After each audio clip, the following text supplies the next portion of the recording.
সকাল আনুমানিক 4:30 समय স্পেসিফিক একটা খবর পেয়ে এসওজি অ্যালং উইথ বেহরামপুর থানা আমাদের বেহরামপুর সুভাষ নগর মোড়ে আহিলা হসপিটাল যেখানে আছে সেখানে একটা তল্লাশি অভিযান চালিয়ে তিনজনকে অ্যাটাক করে, যাদের নাম হচ্ছে রফিকুল মন্ডল, বাড়ি হচ্ছে ইসলামপুর,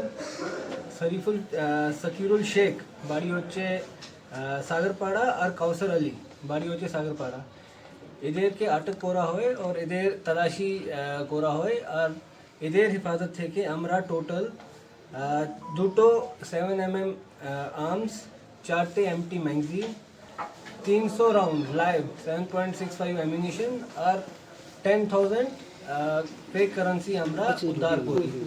এই ঘটনার ভিত্তিতে একটা বেহরামপুরে স্পেসিফিক কেস আজকে শুরু করা হয়েছে আর 10 দিন পিসির জন্য আমরা আজকে এদেরকে পাঠাচ্ছি।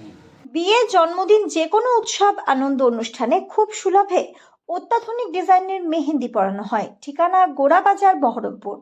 যোগাযোগের নম্বর 8617444283।